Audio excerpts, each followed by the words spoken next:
समस्त पार्षद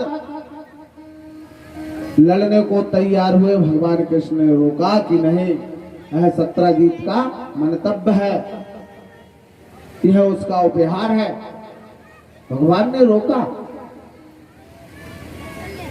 जैसे ही सत्राजीत अपने राज्य को चला गया, कुछ दिन के बाद उसका भ्राता आया और भ्राता ने अपने भैया से कहा, भैया तुम बहुत पहनते हो इस मणि को, एक बार मुझे भी पहनने दो। और वह पहनकर उस मणि को गले में डालकर शिकार खेलने गया। भगवत कृपा ऐसी हुई कि किसी सिंह का वह शिकार बन गया, किसी सिंह के मुख का ग्रास बन गया।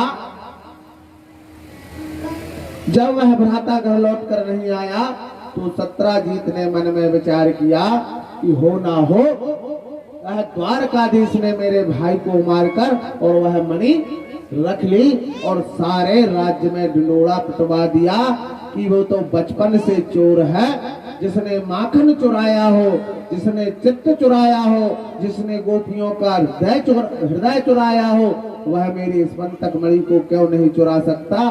चुराया है तो सिर्फ द्वारकाधीश ने चुराया है। जब सत्राजीत ने भगवान श्री कृष्ण पर यह लालछन लगाया तो भगवान श्री कृष्ण उस पर प्रहार करने नहीं गए। बंधुओं, ज्ञान की बात, अगर आज यहाँ पर बैठे हुए सभा में किसी का मोबाइल गिर जाए और हम कह दें कि कुछ नहीं भैया, इस समिति वालों ने इनका मोबाइल रखा है, तो ईमानदारी से बताओ, एक भी यह नहीं कहेगा नहीं ऐसा नहीं हो सकता, किसी और के पास होगा? नहीं होगा, क्या गारंटी है? पर धन्य वह द्वारकाधीश राजा कहने लगे, जब मैंने चोरी नहीं की तो चोर को पकड़ना मेरा कर्तव्य है। दौड़े दौड़े अपने गुरु के पास गए, गुरुजी के चरणों में पहुंचे और गुरुजी से कहने लगे, गुरुदेव, ऐसा कौन सा ग्रह आ गया, ऐसा कौन सा पाप मुझ पर छा गया जिससे मुझे चोर कहा जा रहा है और चोरी लगाई जा रही है? वह बचपन की बात अलग थी, जहां दही और मिश्री की चोरी होती थी, माखन और मिश्री की चोरी किया करता था। पर अब तो प्रभु मेरे घर बाल गोपाल हैं, मेरा इतना बड़ा नगर है, फिर यह लालचन मुझ पर कैसे लगा? गुरुदेव ने ध्यान रखा और कहा कि हे कन्हैया, गाय के खुर में तुमने चौथ का चंद्रमा देख लिया था, इसलिए यह चोरी का इल्जाम तुम पर लगा है। गाय के खुर में जानते हो?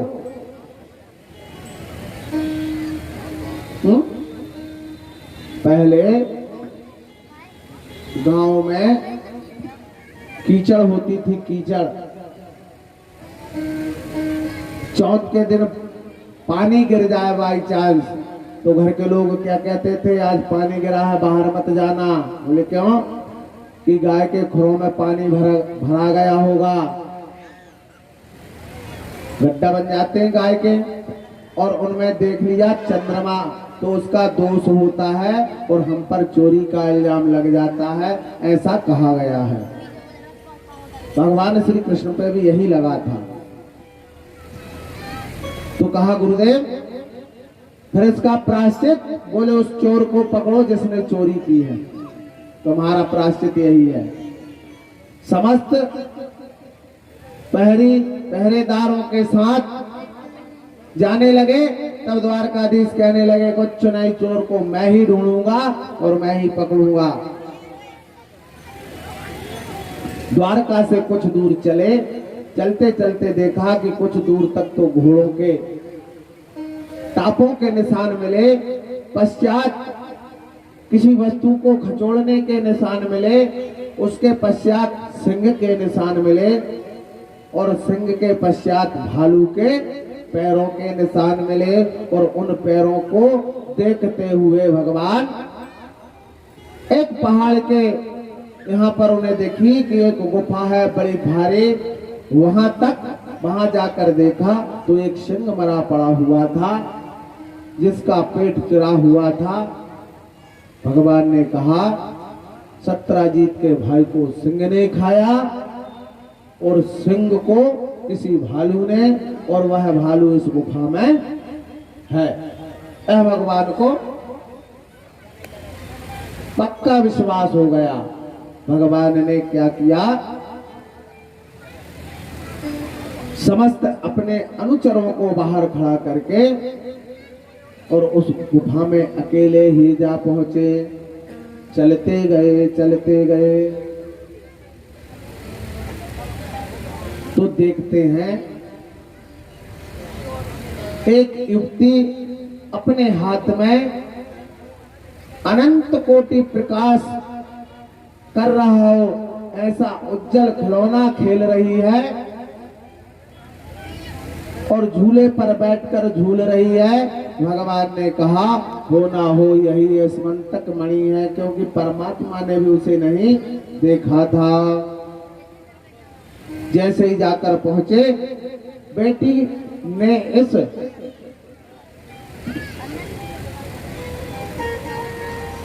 स्वर्ण के मुकुट को लगाए हुए सिर पर, उस पर मोर की पंखुड़ी लगी है, कानों में कर्णफूल डले हैं। एक दिव्य कांति वाला पुरुष जैसे ही देखा और कहने लगी पिताजी पिताजी पिताजी। बोले क्या? बोले न जाने कौन अनजाना हमारे घर में घुस आया है। जैसे ही भालू आया, भालू कौन था? कौन था भालू?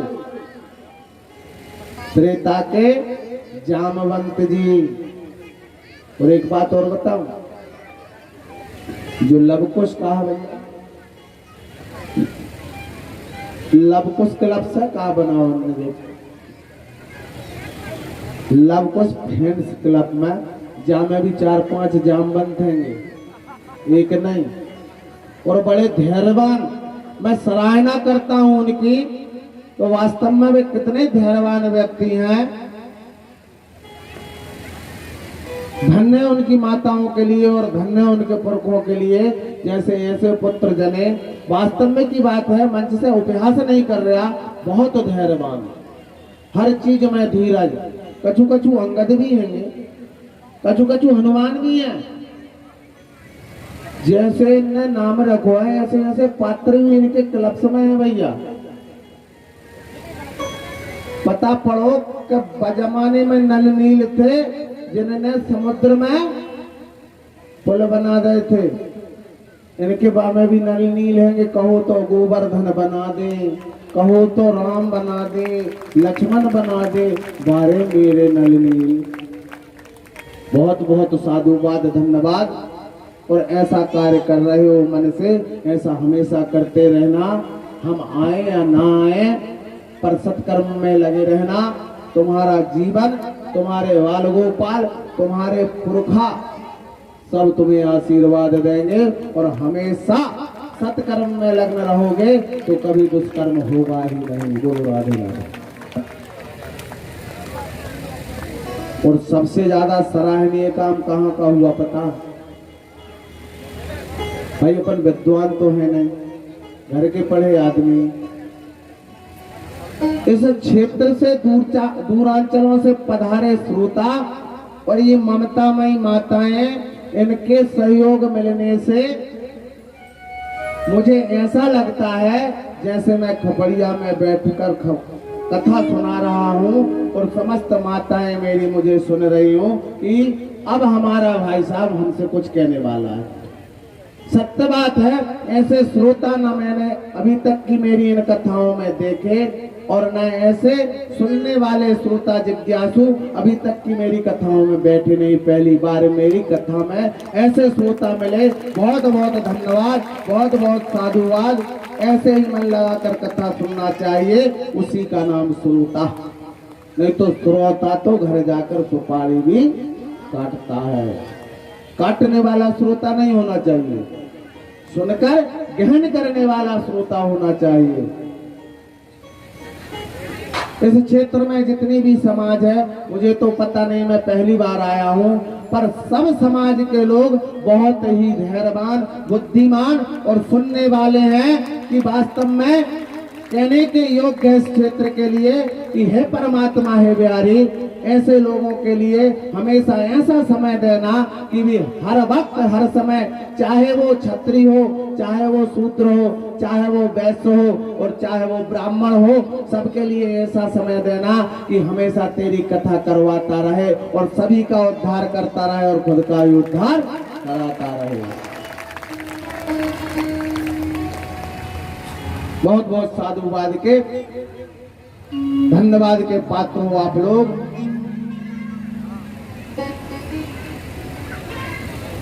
जैसे ही जामवंती ने कहा कि यह एक अनबिल्ला आदमी आया है, तो न तू कीर्तन गा लो, पानी पी लो, गोविंद हरे गोपाल हरे जय जय प्रभु दीन दयाल हरे। गोविंद हरे गोपाल हरे जय जय प्रभु दीन दयाल हरे। गोविंद हरे गोपाल हरे जय जय प्रभु दीन दयाल हरे।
कृष्ण भगवान की जय हो।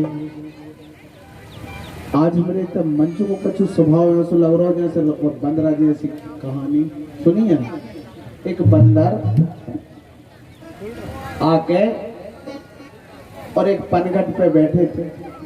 लोगों ने कहा भैया कहाँ बैठे हैं? बोले भैया रात भर समुद्र में आग लगाई थी तो बुझा दे गए थे।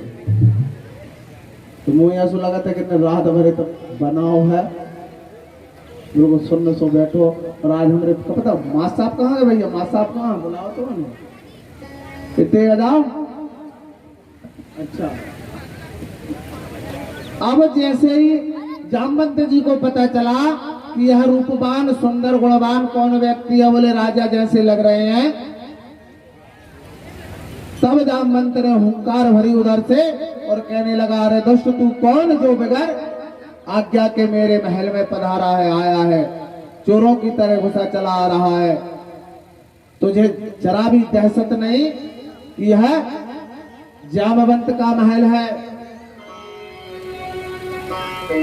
भगवान ने कहा क्षमा चाहता हूं, पर आपके महल में मेरी वस्तु है, उसे मैं लेने आया हूं। कहने लगे कौन सी वस्तु है? बोले आपकी कन्या के हाथ में जो मणि दिखा रही है वह मणि सत्राजीत राजा की है, और सत्राजीत राजा ने मुझ पर चोरी का इल्जाम लगाया है। उसको मैंने चोरी नहीं की, यह सिद्ध करने के लिए मैं इसे ढूंढने आया हूँ। और वह स्मंतक मणि तुम्हारे महल में कैसे आई ये मैं नहीं जानता, पर मुझे आप दे दीजिए। आप बहुत वृद्ध लग रहे हो, इसलिए मैं आपसे युद्ध नहीं करना चाहता। भगवान तो समझ रहे थे कि जामवंत से युद्ध तो करना पड़ेगा। क्यों? क्योंकि इसे वचन दिया था। जामवंत जी कहने लगे, सुनो पुरुष, क्यों अपनी माँ को निपुति बनाने आए हो? अभी तुम्हें पता नहीं, मैं 72 त्रेता का योद्धा हूं।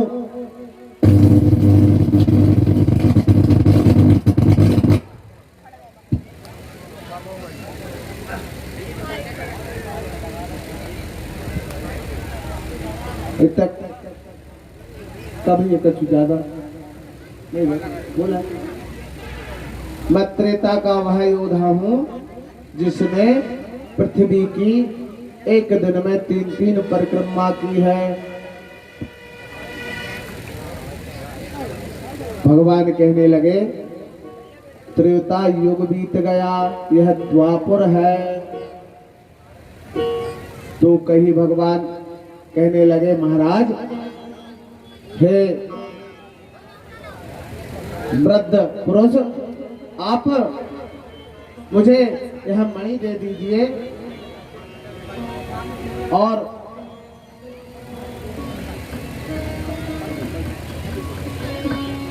भूतकाल हुई है जाना और 2 घंटा की बात है। लल्ला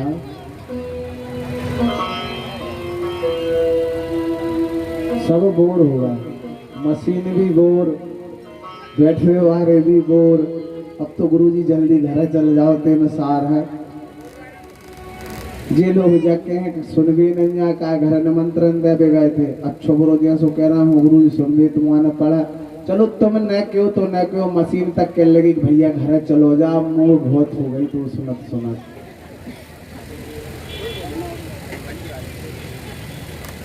भगवान कहने लगे, हे वृद्धात्मा, मैं आपसे युद्ध नहीं करना चाहता, मैं नवयुवक, आप बुजुर्ग, आप मेरे साथ कैसे युद्ध करोगे? जामवंत नहीं माना और जामवंत ने भगवान को ललकारा और अति भयंकर युद्ध होने लगा। एक पे एक बार कर रहे हैं, मल्ल युद्ध चलने लगा। कई वर्ष बीत गए युद्ध होते होते, अंततः जामवंत परास्त हो गए। जब जामवंत जी परास्त हुए तो उनके मन में विचार आया कि इस धरा पर अभी तक मुझे हराने वाला भगवान शिव और मेरे आराध्य श्री राम के सिवा इस धरा पर कोई उत्पन्न नहीं हुआ। हे महान पुरुष, तुम कौन हो? कृपया मुझे परिचय दीजिए। तब भगवान श्री कृष्ण ने कहा, जामवंत, मैं तुम्हारा प्रभु वही राम हूं। जामवंत कहने लगे, अगर भगवान तुम मेरे वही राम हो तो मुझे एक बार वही युगल छवि का दर्शन करा दीजिए जिसे मैंने त्रेता में देखा था। और जामवंत कहने लगा, श्री राम जय राम, जय जय राम, श्री राम जय राम, जय जय राम। हमारे बीच में कुशवाहा समाज के सभी वरिष्ठ अधिकारी जिन्होंने पदार्पण किया है, नवकुश फ्रेंड्स क्लब आपका बहुत बहुत वंदन अभिनंदन करती है। व्यास जी महाराज का आशीर्वाद लेने के लिए सम्मानीय हमारे बसंत कपड़िया जी राष्ट्रीय सलाहकार, सम्मानीय सालिक राम जी मोर वरिष्ठ संरक्षक कुशवाहा महासभा होशंगाबाद, श्री गौरी शंकर जी कुशवाहा संभागीय अध्यक्ष कुशवाहा महासभा होशंगाबाद, रवि शंकर जी कुशवाहा संभागीय महामंत्री होशंगाबाद, सुरेश जी वर्मा संभागीय कार्यकारिणी अध्यक्ष ईसरपुर, बाबूलाल जी सम्मानीय श्री बाबूलाल जी मोर जिला अध्यक्ष कुशवाहा समाज होशंगाबाद, श्रीमती शशि रवि शंकर जी कुशवाहा महिला जिला अध्यक्ष होशंगाबाद, श्रीमती शारदा जी कुशवाहा प्रदेश महिला अध्यक्ष, श्री राजेंद्र जी बमोरिया जिला संयोजक जी, श्रीमान सुरेश जी पटेल युवा संभागीय अध्यक्ष, सम्मानीय श्री संतोष जी कुशवाहा संगठन मंत्री, सम्मानीय श्री अशोक कुमार जी कुशवाहा संभागीय उपाध्यक्ष, सम्मानीय श्री अर्जुन सिंह जी कुशवाहा जिला कोषाध्यक्ष, सम्मानीय श्री जय नारायण जी ब्लॉक अध्यक्ष बनखेड़ी, सम्मानीय नर्मदा प्रसाद जी कुशवाहा जिला महामंत्री, सम्मानीय श्री लहरी प्रसाद जी मोर तारबहार पीडलवाई साहब, सम्मानीय श्री नर्मदा प्रसाद जी वकील साहब जबरन, सम्मानीय विजय कुशवाहा जी, ये सभी महानुभाव आए और गुरुदेव महाराज का आशीर्वाद प्राप्त करें। बोले कृष्ण कन्हैया लाल की जय हो।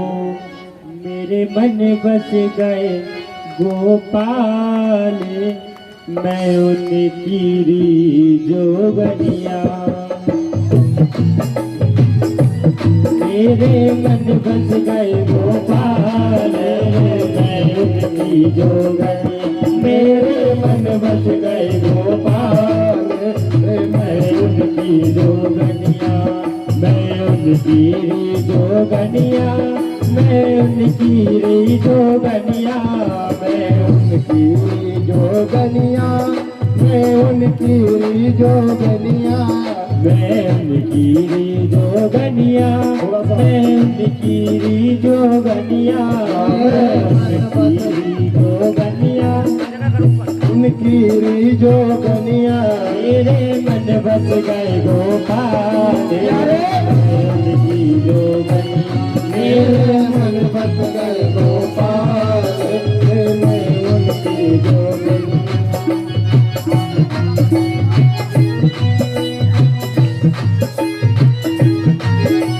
श्यामल बड़ा सलोना, जैसे हो कोई खिलौना। हो श्यामल बड़ा सलोना, जैसे हो कोई खिलौना। मुख श्यामल बड़ा सलोना, जैसे हो कोई खिलौना। मुख श्यामल बड़ा सलोना, जैसे हो कोई खिलौना। काले घुघराले वाले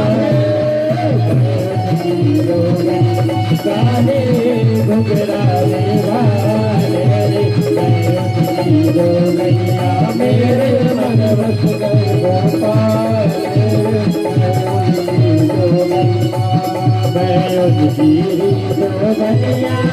मैं उनकी जोगनिया। मैं उनकी जोगनिया।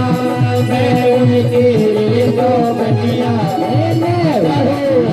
जोगनिया, मैं उनकी जोगनिया। मैं उनकी जोगनिया। मैं उनकी जोगनिया। मेरे मन बस गए गोपाल, मैं उनकी जोगनिया। मेरे मन बस गए गोपाल, मैं उनकी जोगनिया।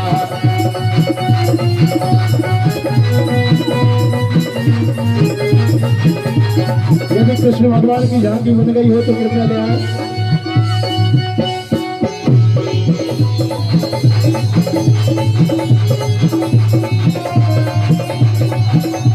श्यामल बन। अभी सुदामा जी ना आए, केवल कृष्ण भगवान आ सकते हैं।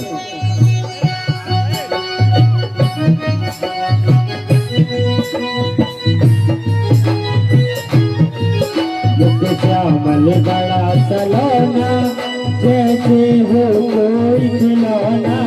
मुख श्यामल बड़ा सलोना, जैसे हो कोई खिलौना। मुख श्यामल बड़ा सलोना, जैसे हो कोई खिलौना। मुख श्यामल बड़ा सलोना, जैसे हो कोई खिलौना। नैना बड़े विशाल, नैना बड़े विशाल। मेरे मन बस गए गोपाल, मैं उनकी जोगनिया।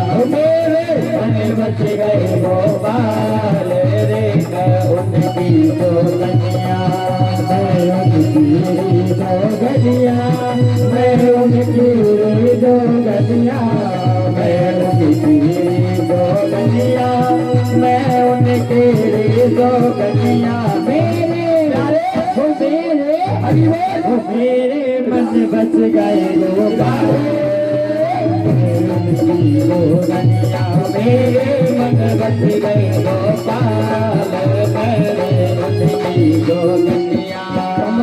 द्वारका प्रसाद जी पीरल भाई साहब एनपीडीसी गाड़ावाड़ा, सम्मानीय बबलू पटेल जी कुशवाहा मड़कड़ाना और सम्मानीय योगेश कुशवाहा प्रदेश अध्यक्ष सम्मानीय श्री सुनील कुशवाहा जी आए और आशीर्वाद।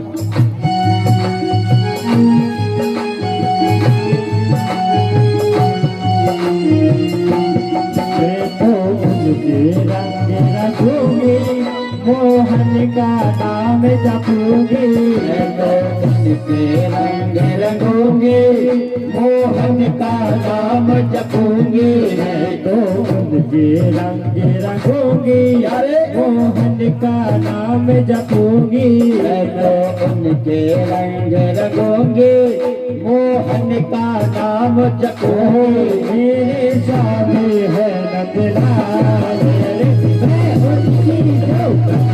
मेरे साथी है नंदलाल उनकी जो कन्या मेरे मन बच गए गोपाल मेरे उनकी जो बच गए गोपाल मेरे उनकी जो कन्या मेरे मन बच गए गोपाल मेरे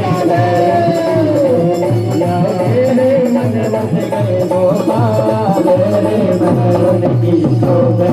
बोले कृष्ण कन्हैया लाल की जय हो। बोलिए श्रीमद् भागवत महापुराण की जय हो। बोलिए कन्हैया लाल की जय हो। समय का अभाव, कथा अब होती है एक्सप्रेस। समय मिलेंगे तो अगली बार साप्ताहिक में विस्तार से।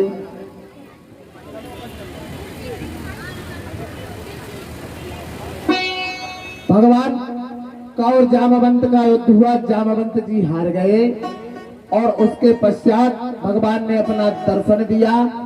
जामवंत जी को कह लगा कि यही भगवान है, श्री राम है, पहचान गए। तब भगवान ने कहा मेरी पुत्री जामवंती के साथ आप विवाह कर लीजिए। दूसरा विवाह भगवान का संपन्न हुआ। दायजे में स्मंतक मणि दे दी और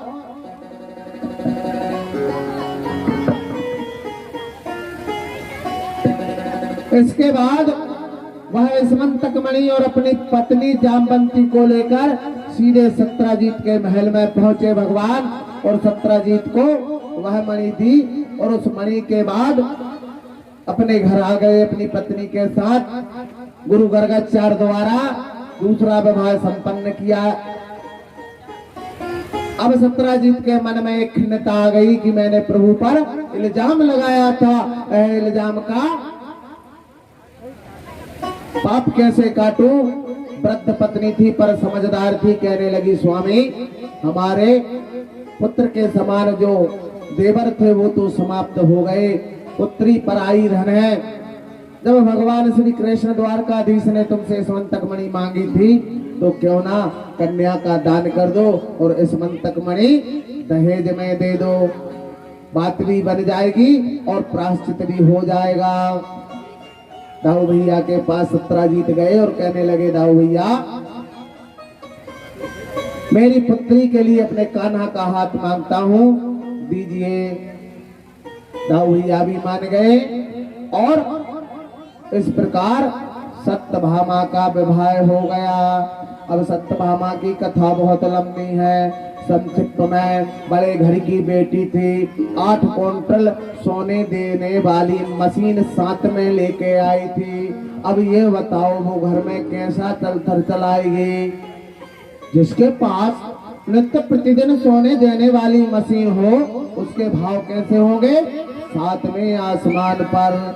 समझ लो कथा यही समाप्त हुई। तीसरा विवाह हो गया। समय कम है, जिस दिन समय मिलेगा उस दिन विस्तार से उसका बताऊंगा, क्योंकि यहाँ तो सत्यभामा का घमंड बहुत परमात्मा ने तोड़ा है।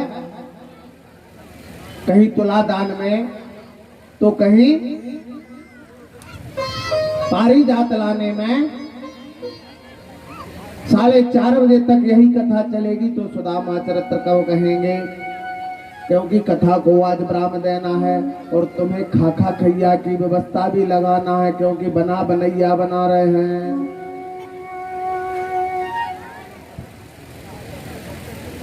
हुआ वो अय्या कटा कटैया, उसना उसनैया, और बना बनैया और खाखा खैया। और फिर के बाद में ये पीछे बैठे समिति वाले ब्याह रचैया वो भी होने हैं। अब कौन को होने हैं, जो परमात्मा जाने। और जब टीम के नल नील जामवंत हनुमान जे भी जो पात्र हैं वे जाने। इस प्रकार से भगवान का तीसरा विवाह हुआ। 8 विवाह हुए। विवाह कालिंदी से हुआ और इस प्रकार 8 विवाह होने के पश्चात देवता भगवान के यहाँ पर आए और कहने लगे, प्रभु भौमासुर नाम का जो दैत्य है वह बहुत आतंक मचा रहा है, राजाओं की कन्याओं को ले जा रहा है और अपने कैद में खाने में डाल रहा है।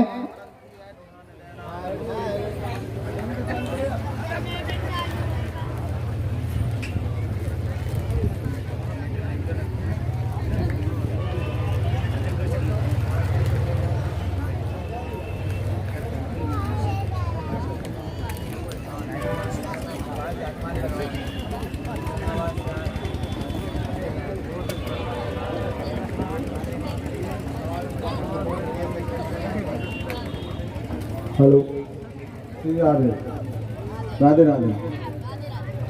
बस एक ही थो आओ भाई तुम मान जैस करने हो सब आखिरी दिन तो काय परेशान करो। हाँ फालतू मुँह दो खल लगे, जीव दो खल लगे, का मतलब लेने तो लो भैया, नहीं लेने मत लो। मेरे काम तो कह भाई को राधे राधे। अब तुम्हें नहीं कही, तुमने कहा कि उल्टे ही चला था। मोरा मोरिए कहूँ सुधार न हो तो सबसे पहले बात का तो कोई उल्टो चला तो पास कहीं पानी मत ले भैया, तो वो पानी लेके आइए। ऐसे ही घर है, अगर सिस्टम उल्टो हो, अपने का जो चीज मंगाना हो तो कह रही है आज अपने घर मेहमान नहीं आ रहा है, अच्छे वालों मत बनाइए। और पता परो मेहमान आ रहे हैं मनु के मत दइयो, नहीं तो मूड दो खल लगे और ना तर ठंडे लगे आज दुलाई उड़ के सो गए, या तो कहीं मत दइयो। और ते में खास तौर से अगर तुम्हारे बहन बहनी हो, फूफा फूफी जो कोई आ रहे हो तो समय मत कहियो। और अगर सारे सारे जा रहे हो तो फिर चाहे 100 डिग्री चढ़ो हो, जलेबी तो समोसा कहने की आवश्यकता नहीं है। बोलो राधे राधे, सही बात है ना। भौमासुर नाम का दैत्य बहुत आतंक मचा रहा है, प्रभु आप कृपा कीजिए। वह कवच कुंडल ले गया इंद्र के। भगवान ने कहा वो कैसे मारा जाएगा, बोले आपकी पत्नी के साथ युद्ध होगा, साथ में वह होगी, जब वह मारा जाएगा। सत्यभामा को भगवान ने साथ लिया। भैया जो कूलर चला दो और गरीब मुट्ठी मालाएं मानसो और कलम काका करते 72 पैर में देखियो इनार। और जो है वो मोटो का पता करते तन्ना सिरे हम कर लो रे तंदना दे। मैं मेरी भाई को ये कहूँ भैया, सही मैंने माता राम की बात सत्य हो जाए बुकरा में चल रहा हूँ।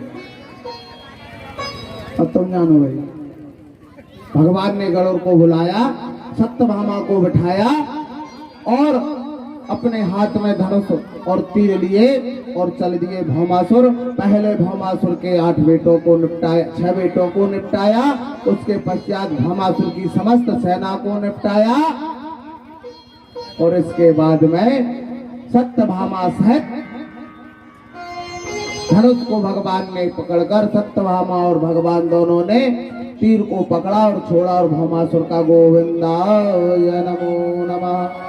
भौमासुर ने समस्त राजाओं की 1000 बेटियों को अपने कैद में रखा था। 1100 16,100 भूल गो, कछु बात नहीं, मांस की जीव पलट जा। 16,100। श्री कृष्ण गोविंद हरे मुरारी हे नाथ नारायण वासुदेवा। श्री कृष्ण गोविंद हरे मुरारी हे नाथ नारायण वासुदेवा। सम्मान्य अशोक जी कुशवाहा रेलवे गार्ड कटनी वाले आए और गुरुदेव महाराज का आशीर्वाद प्राप्त करें। श्री कृष्ण गोविंद हरे मुरारी हे नाथ नारायण वासुदेवा। श्री कृष्ण गोविंद हरे मुरारी हे नाथ नारायण वासुदेवा। हे नाथ नारायण वासुदेवा। हे नाथ नारायण वासुदेवा। हे नाथ नारायण वासुदेवा। हे नाथ नारायण वासुदेवा। श्री कृष्ण गोविंद हरे मुरारी हे नाथ नारायण वासुदेवा। श्री कृष्ण गोविंद हरे मुरारी हे नाथ नारायण वासुदेवा। रुक्मात स्वामी सखा हमारे रुक्माद श्यामे सखा हमारे।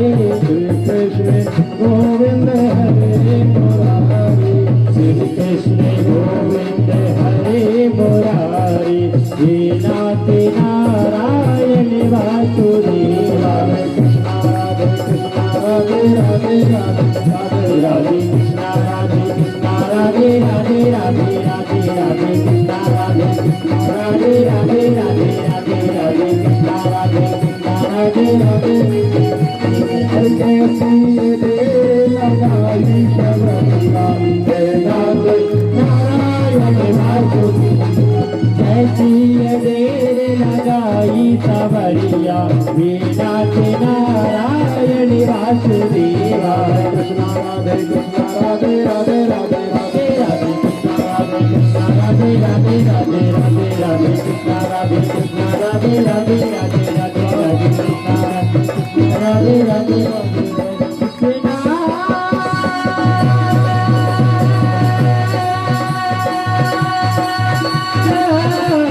हो कृष्णा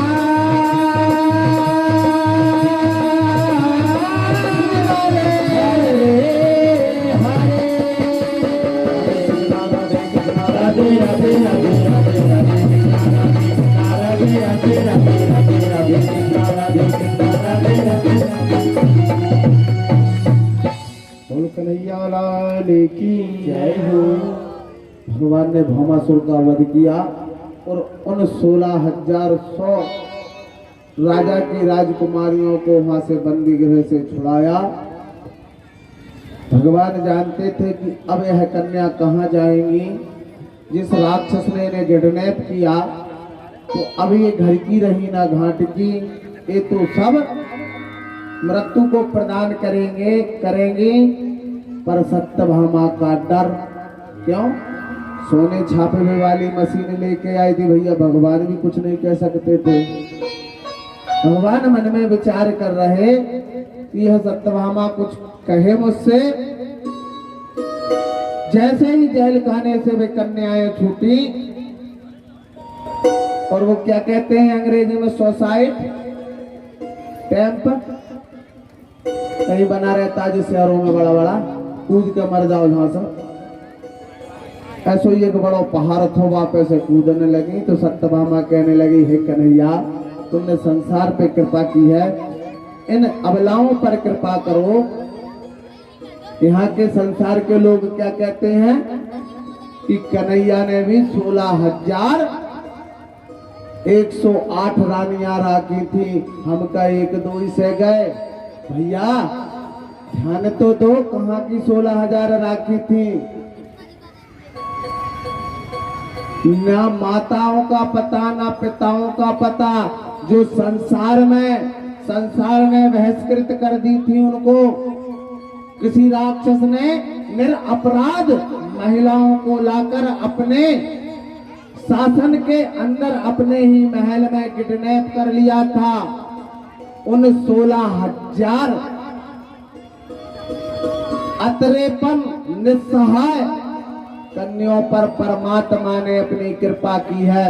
एक आध पे कर पे तो बताओ भैया, कहूँ 2 मंजिला बारी देखो तो कहूँ की मोटर कार बारी देखो, और हमसे कहो कि भैया 16,000 मिलने भी तो राखी थी। किसी भी बात को सिद्ध करने के लिए किसी देवता का आश्रय नहीं लेना चाहिए। गांजा पी रहे हो, ये भगवान शिव की आहुति है, शिव की विभूति है।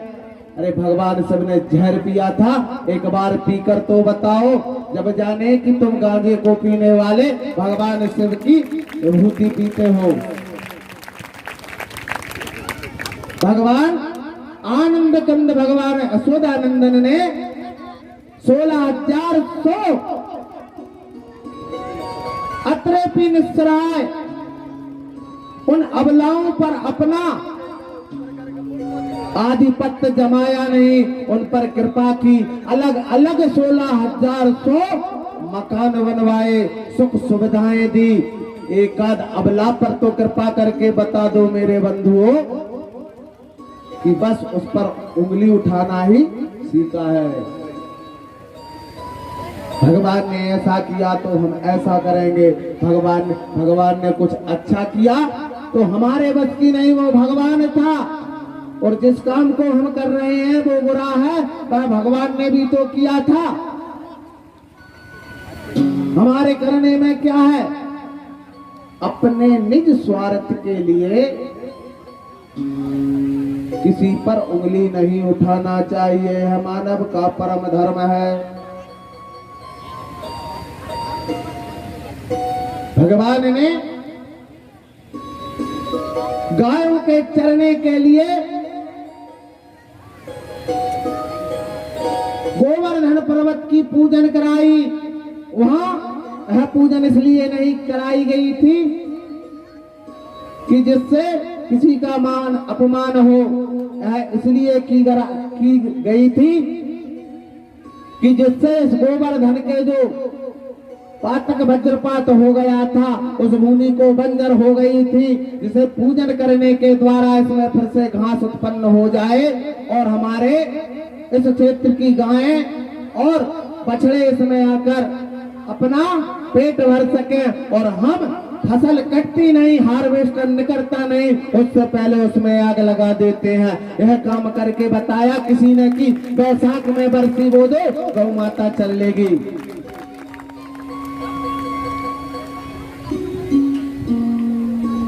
खेतों में किसी ने आज तलक की पोजीशन में बैसाख के महीनों में जो बैसाख का चारा आता है, सबके खेतों में ट्यूबवेल है, अब मूंगे लगाने लगे, धान लगाने लगे, चना मसूर लगा, कितना बढ़ाओगे अपने अस्तित्व को, भाग में मिलेगा वो ही पाओगे कि गौ माता खुली ना चढ़ सके। 2 फसल लेते लेते 3 लो, 3 लेते लेते 4 लेने लगे और पूरी बरस फसल से भरा है खेत, फिर भी तुम शांति नहीं पाओगे। क्यों? क्योंकि अंदर तुम्हारे जिज्ञासाओं की कमी नहीं है। इसलिए इस धरा पर जितना कमाओगे उतना लिप्त होते चले जाओगे और जितने में ही संतुष्ट रहोगे उतने में सुख की नींद सो जाओगे। कभी किसी के लिए आत्म समर्पण करके देखो, कितनी शांति मिलती है बंधुओं। भगवान श्री कृष्ण ने उन 16,000 रानी अपने प्राण दाह कर रही थी, उन पर कृपा करके उनके अलग अलग महल बनाकर उनको यथोचित अपना नाम देकर वहरे राजा। आज के जमाने में एक पत्नी भारी पड़ती है, एक की बात पूर्ण नहीं कर पाते, उसने उन 16,108 पटरानियों को कैसे रखा होगा, कितना बुद्धिमान राजा होगा। इस प्रकार भगवान के 16,108 विवाह हुए। यही कथा को भगवान श्री के चरणों में समर्पित करते हैं। आइए भगवान का बुलावा हस्तिनापुर से आता है। युधिष्ठिर सूर्य युद्ध यज्ञ करता है, उस यज्ञ में भगवान कृष्ण को प्रतिनिधि बनाते हैं। वहां पर उन्हीं का भुआ का मोड़ा शिशुपाल जो है आ जाता है और भगवान को कई प्रकार से गालियां देता है। विस्तार से कभी सुनाऊंगा। भगवान कहते हैं शिशुपाल सुन, 99 हो गई और अब ये आखिरी अंतिम तेरी गाली है, समझ जा। कई प्रकार से समझाया, शिशुपाल नहीं माना और शिशुपाल ने 100वीं गाली भी दे दी।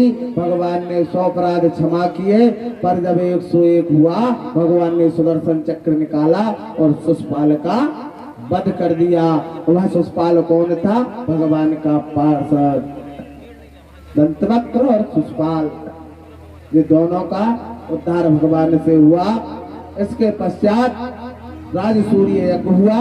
राजसूर्य यज्ञ के बाद भगवान अपनी द्वारका में चले गए और एक दिन उदास बैठे थे तो रुक्मिणी जी कहने लगी, प्रभु आप इस प्रकार से उदास क्यों बैठे हुए हो? तब भगवान ने कहा, हे प्रिय, आज मुझे मेरे मित्र की याद आ रही है जो बचपन से मुझसे बिछड़ा है, अभी तक मिला नहीं। बोले ऐसा कौन सा मित्र है? बोले मेरे बचपन का मित्र सुदामा, बड़ा दीन है। बोले कहाँ रहता है? बोले सुदामापुरी में। बोले कैसा है तुम्हारा? भगवान कथा सुनाने लगे। हम दोनों सांदीपनि ऋषि के आश्रम में पढ़ते थे। भैया बलराम भी हमारे साथ थे। एक बार गुरु माता ने कहा कि जाओ कन्हैया और सुदामा, ईंधन के लिए कुछ लकड़ियां समाप्त हो गई है, तुम लेकर आओ। गुरु माता की आज्ञा लेकर हम दोनों गुरु भाई चले। गुरु माता कहने लगी, सुनो सुनो सुनो, ये कुछ चना है मेरे पास, इन्हें ले जाओ। जब भूख लगने लगे तो दोनों भाई आधा आधा चपेट लेना, चबा लेना। कन्हैया कहने लगे, भैया आप सुदामा को दे दीजिए, मुझे तो खबर रहती नहीं, सुदामा रख लेगा। सुदामा जानता था कि यह चना कौन से हैं। सुदामा ब्राह्मण जरूर था।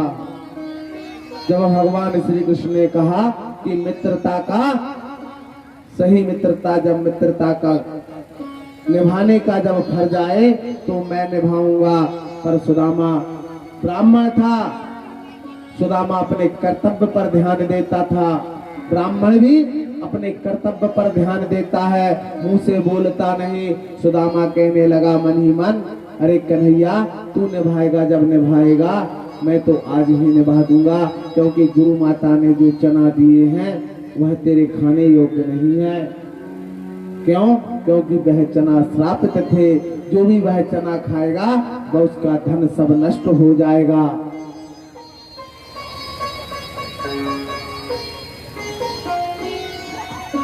तो तेरे जैसा यार कहाँ। बोल कृष्ण कन्हैया लाल की जय हो। तेरे जैसा यार कहाँ, तू है मेरा सुदामा। तेरे जैसा यार कहाँ, तू है मेरा सुदामा। याद आएगी दुनिया, तेरा मेरा यारा याद करेगी दुनिया, हो। तेरा मेरा यारा। मेरी जिंदगी में आके मुझको गले हो, मेरी जिंदगी मुझको गले लगा घाट से उठाते हो तारा तेरी यारी हो मैंने तो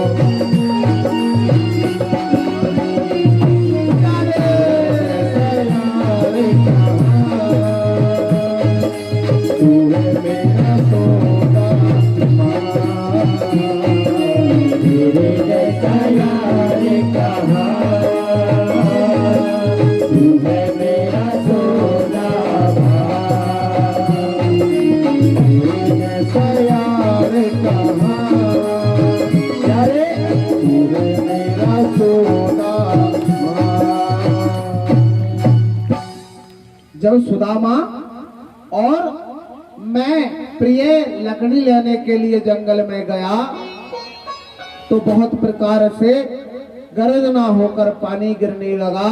हम दोनों गुरु भाई एक वृक्ष पर बैठ गए और सिंह की दहाड़, भालुओं की दहाड़, नाना प्रकार से सियार, पक्षी इत्यादि किलोर कर रहे थे। मेरा सुदामा डर से कांप रहा था और मेरे सुदामा ने जो गुरु माता से चना लिए थे उन चनों को स्वयं ही खा लिया, मुझे नहीं दिया। तो सबसे प्रथम उसे क्या लगा कि गुरु से कपट, मित्र से चोरी, कहो अंधा कहो कोढ़ी। एक तो मित्र से चोरी की उसका पाप लग गया और गुरु माता ने उसे वो चना दिए थे तो कपटता से खुद ने खा लिया, वह पाप भी लग गया।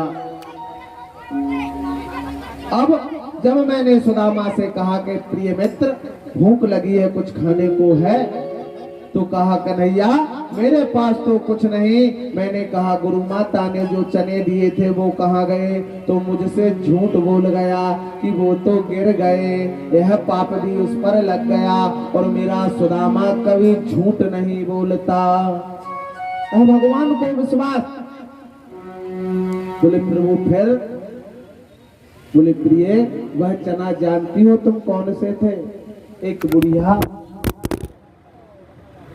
संसार से पीड़ित होकर और कैसा नहीं, भगवान अपनी मोह माया से कहते हैं कि आदेश देते हैं कि हे देवी मुझे सुदामा का चरित्र दिखाइए। आज भगवान श्री कृष्ण और रुक्मणी अपने ही महल से सुदामा की वह दीन दशा देख रहे हैं। कैसा है सुदामा? सुदामा ऐसा है कि सुदामा के घर में बैठने को एक भी खाट नहीं है, एक खाट है वह भी टूटी। जो उनके पुत्र हैं, 4 पुत्र हैं सुदामा के, तो किसी के पास फटे वस्त्र हैं तो किसी के पास वस्त्र ही नहीं है। पत्नी एक ही साड़ी पर गुजारा कर रही है। सुदामा दीन हो रहा है, गरीब, अपनी देह से दुबला हो रहा है, पैरों में न खड़ांगे हैं, न सर पर जामा है, कुछ भी नहीं है और मात्र 5 घर झोली मांगता है। जिसने दे दिया तो सुदामा ने खा लिया और जिस दिन ना मिला भूखा ही सो गया। निरंतर सूर्य की 8 घंटे तक किरण मेरे सुदामा की झोपड़ी में प्रकाश किया करती हैं। हालांकि झोपड़ी पर भी सुदामा के छाप नहीं है। उसके बाद उस सुदामा का ईमान कि निरंतर कन्हैया के जप को जपता रहता है और इतना विश्वास उस कन्हैया पर, इतना विश्वास उस कन्हैया पर कि अगर कोई लोग यह कह दे कि तेरा का नाम चोर, तो उस गैल की तरफ देखता नहीं था सुदामा। विप्र सुदामा बसत है निज अपने ही धाम, और भिक्षा कर भोजन करे लिए हरि को नाम। सुदामा के निरंतर जीवन में भगवान का नाम, एक बार सुदामा का चचेरा भाई आया और कहने लगा, सुदामा तेरे बालकों की यह दीन दशा मुझसे देखी नहीं जा रही, तू मेरे साथ राजा के यहाँ पर चल और राजा के नाना प्रकार के स्वांगों को रचकर ऐसा कवित्र जवाहर पेश कर जिससे राजा प्रसन्न होकर तुझे कुछ दान में दे दे। सुदामा कहने लगा, मैं किसी की झूठी प्रशंसा नहीं करता, तुम जाओ मित्र, मुझे नहीं जाना। सुशीला भी नहीं मानी और राजा के यहाँ पर गए।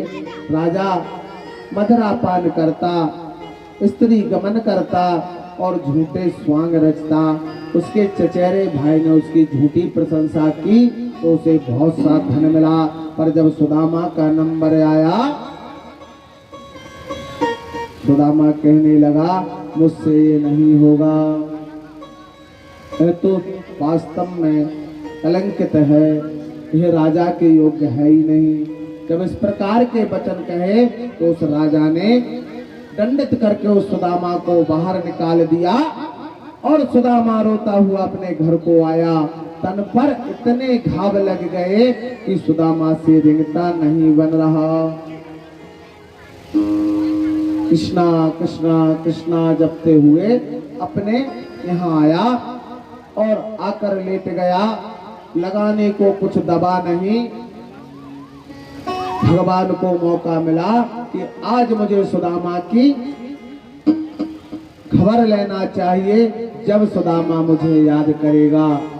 और सुदामा को पता था कि मेरा मित्र द्वारका का राजा है, जो चाहूंगा वह मिल जाएगा, पर सुदामा मांगता नहीं।